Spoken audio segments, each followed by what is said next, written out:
Hello, Sidney here, and welcome to the Drunken Ork. So this is the Orktober challenge video. Our challenge this month fell into two parts. First was to paint something new, whether it was from GW's range of Beast Snaggers or the Combat Patrol, or whether it was a third-party mini from, say, Cromlech or Wargames Screw, and I'm sure there's a lot more out there who've done something. Anything new, basically. Get that painted, convert it if you want, and get it stuck up. The second part was to then move on to your pile of shame and get as much painted as you could in Orktober out of that stuff. Once you've done that, take a photo of your entire painted war, which is no mean feat for a lot of you out there. Now I'm not gonna go into the war pictures. It will be done, don't worry. Your efforts weren't in vain. I know it was a chore getting mine out, and I've not got anywhere near as much as some people. In fact, you can see the empty cabinets there behind us, which are normally full, because they're on a table down there. Done it on Saturday. It's now Monday night. I just haven't put them away yet. So you haven't wasted your time doing that. We will get round to that. What we're going to do today is just look through some of the entries, or even all of them. Why not? Entries that fall into the first two categories. Either something you've painted in October, basically, whether it's a new model or whether it's one that's been around for a while. You just thought it's time to get that done. And when I say I'm going to look at them, I'm not going to look at them. I'm going to pass them on to the people at Pathetic News to go through, and then I'll come back at the end for the results. Hope you enjoy it.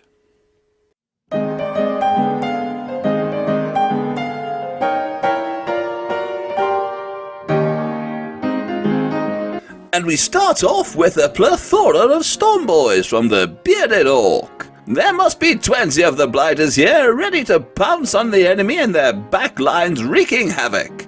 The uniformity is superb, and quite frankly, the goblin green bases take me back to a simpler time.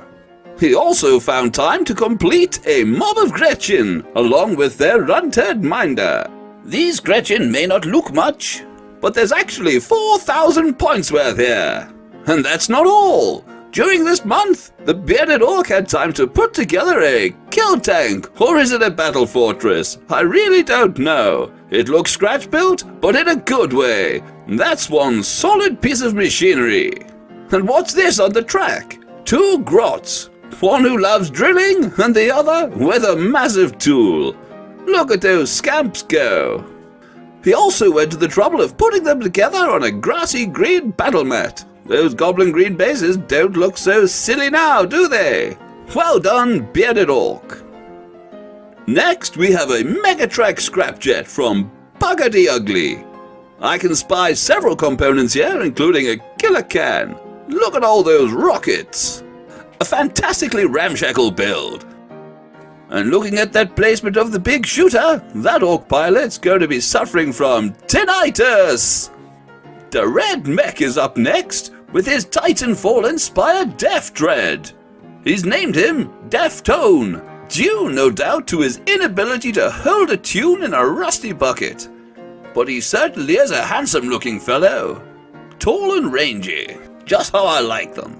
And look at those legs, they really are a great-looking set of pins. And that gun, wowee, some size. Though I don't know why, his eyeball makes me feel slightly uncomfortable. Deadlift has entered his Beast Boss on Squigosaur. That color is a beautiful shade of yellow, and the blue really sets it off. There's some real fine edge highlighting too. And that chopper, that Ork boss needs to take more care of his chopper. Give it a squirt of WD-40. Deadlift's Death Killer Wartrike also tears up the road. That tarmac looks on point, and the flame effect really sets it off. Sticking with the tarmac theme, Deadlift also entered a Rucker Truck Squig Buggy. That thing's pure snakebite if you ask me.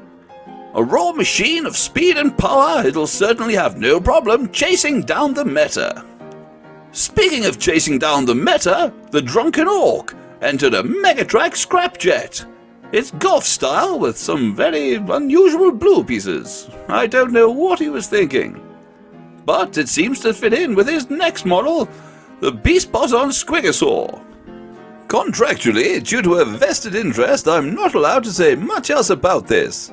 Other than, he's a goth, his name is Gargrod, and in his only outing so far, he was mercilessly turned into soup by ultramarine eradicators. But I know the drunken orc put a lot of work in. He's very proud of this model, and I, for one, think he's just smashing. Next up is Earthmanblick, who has created a big mech with shock attack gun. Through means of stretch building and sculpting, it goes to show that really anything is possible. I worry for the size of that vacuum tube on the orc's left hand. Any grot sucked up there will surely be fired out as a kind of chunky broth. And here it is from the back. Look at all those wires. He's even got some tools on his belt. He certainly is a grimy chap. Aldiablito's put together some grot tanks that look like they've just returned from some sort of dirty adventure. One with a custom Mega Blaster, and the other with a salvo of rockets. And an eye deformity. The skulls on the front look fantastic. And can anybody else feel a draft? I can, and it's probably from that checkerboard. Crisp. Look at this beast. That looks like it's housing some serious squig power under the bonnet. Well, what else would you expect from a truck from the workshop of Essex Boys? I can hear that engine thrumming now. One can only imagine how many printers went into creating this beast. Built from scratch and weathered to within an inch of its life. And that little fuel mixer grot certainly gives it a lot of character. Bumpus presents us with his beast boss Hacksaw, riding his Robo Squigosaur Megabyte. A terrifying name for this ambulatory gonk, but he certainly looks like he could live up to the moniker. Just look at the chompers on the beast. Simply savage. And with a claw-tipped prehensile tail to boot, make sure that any sneaky oomies trying to take him from the rear will certainly think twice. And next up, an entry from young Jude Ashbury, and a rare sighting where one of his boys, decked out in his usual blue and orange scheme, where the orange looks orange. Well done, Jude. There's some nice weathering on that blue shoulder pad, and the teeth going down the center of the pelt on his back look especially plaque-ridden. I particularly like the blood on the base. I hope that's not from a prolapse. Another entrant who's been particularly busy during Orktober is Conus. Wowee, look at these! A Megatrack Scrap Jet, a custom booster blaster, some Mega Knobs, and a Warboss in Mega Armor. That's a beautiful shade of yellow with some crisp edge highlighting. Wait a minute, who's that sneaking round in the back?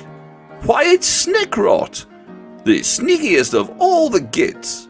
There's some nice dark warm tones there, ideal for keeping him hidden in the shadows. And look at the weathering on that backpack. Leather. Makos Naveen has also entered a beast boss on Squigosaur, but this one with a twist. This is no ordinary beast boss, but this is Gruck, or at least it was Gruck. He's certainly using his distinctive power claw. Look at the cat, he's terrifying. I may be wrong, but he has a look of death skulls about him, which would also explain the skulls on this Squigosaur's rear end. Just a couple of conquests from previous scraps. And look, the Squigosaur's brought its little child with it. Who loves a baby squig? I certainly do. Mr. Gotti raced into the competition with a knob on Smasher Squig, done in a distinctive tiger pattern. I think he's great! And what a pretty backdrop to boot. The base really blends in with that scenery. And look, he's painted the other side too. What a pro! The weathering on that head plate is superb, and his camouflaged pantaloons certainly put me in mind of LEG in the house. Orchid's Battle Fortress. Sorry? What? Oh, really? You don't say? Yeah, fair enough. Many apologies. Orkhead's Battle Fortress here can be bravely seen conquering the garden table. It's certainly a monster, a combination, if my eyes don't deceive me, of a battle wagon along with some of the Kill Team Ork scenery. and many bits besides. I wouldn't want to get in the way of this when it's at full pelt. Crumbs! That death roller looks absolutely brutal. And those greenskins on the upper deck must feel on top of the world as they spray fire towards and around the humies, which they're no doubt chasing down mercilessly. But that's not all. Ork had also had time to put together 2 custom scratch-built bicycles of the motorized variety. I must admit, my breath caught in my throat when I first saw these. They're absolutely superb. Built around Defcopters, with wheels from what looks like the truck, and many additional pieces besides, these have certainly got this mech chomping at the bit. Look at that side profile. Now that's a bike. A mob of treacherous blood axes was Bad Fang's entry. This motley bunch will no doubt be comprised of old hammer kits, as well as more modern pieces, scratch building elements, sculpting, and pieces of doodlebug he found on the way to school. Those weapons sure look well used, and fit the term blood axes down to a T. Well done, Bad Fang. Pipstars galloped into the competition with 3 Squighog boys, keeping the squig color vibrantly classic. They surely do look like they mean business. And I'm sure while the boys are at work, those saddle kits won't be shy about sneaking up and kicking you in the vulnerables. And what's this? They've also entered a squadron of aircraft. Now I don't know if this is from Aeronautica or 40k. If it's from Aeronautica, well done, Pipstar. They look fantastic. If it's from 40k, I think you need to have a chat with your bank manager. And then the doctor to have your bumps felt. R3 Nagad 3 has... Sorry? Really? That's what the kids are doing, you say? Oh, well, I'll be. Live and learn. Renegade has entered a fantastic-looking commando. Regard the look of concentration on his face. He surely means business. And with his silent slugger and that huge knife, I'm sure he'll get it done. There's also some nice detail on the base. And those checks? Well, he should be one proud Goth. Unless, of course, he's from another clan. We don't judge here. Slev has put together the flashiest group of flash kits I have ever seen. This garishly garbed group of gargantuanly gunned gits will surely strike fear and terror into the heart of any enemy which sees them coming. And let's be honest, they all will. They put this old duffer in mind of a psychedelic Jackson Pollock. Here we see 3 lowly cabin grots struggling to carry the loot acquired by Captain Spangly Pants. He's looking on, shouting words of encouragement, as well as pointing a large-bore automatic weapon at them. Hurry up, you gits! Who's this sneaking in? Why, it's a commando knob, courtesy of the Toffee Troll. It's a superb miniature, and one that the Toffee Troll has done justice to. That red waistcoat certainly contrasts well with the orc flesh. Well done, TT. But that's not all. He's also chipped in with a death dread. Who doesn't love a death dread? Oomies, that's who, mostly because they get torn apart by them. Simply by raising the left leg on this dread, he's added some much needed wonk to what can sometimes be a quite static model. And those bright green eyes on what is otherwise a quite subdued paint scheme really give it a demented look. And that's not all. Why not back up your death-dreading commandos with 3 war bikes? These well-weathered boys look to be from the Evil Sons clan. And I'm having trouble seeing the right-hand grip on the knob's bike. I can only assume he's snipped it off with that power claw. Better luck next time, you speed freak. And last, but by no means least, an entry from Tom Zimbardo, Roy the Boy. If I'm not mistaken, this is going to be one of the lads crewing his great Gargant. He has a look of a goth about him, and that skin tone, while simple, is incredibly effective. One I've adopted in part, myself. I can't wait to see him in place with the rest of his chums crawling around the innards of That's No Moon. I also feel it's worth mentioning the background that Tom's used. It really is a splendid way to display your work. So there you go then. I mean, how good were they? Some fantastic models in there, some cracking paint jobs, scratch building, kit bashing, even sculpting. I mean, it was so difficult to judge. I've taken part in most of the challenges since I got back into the hobby. I've won a few, and I've been robbed a couple of times as well. But I never realised how difficult it would be to actually judge them, to actually to rank them even. So I kind of bottled it, and I've fetched in the assistance of my two little grot helpers.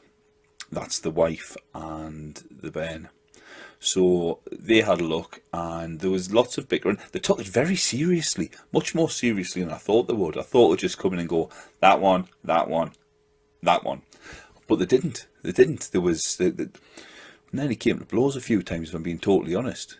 You know what I mean? So I've got a couple of honourable mentions first, before we go into the top three.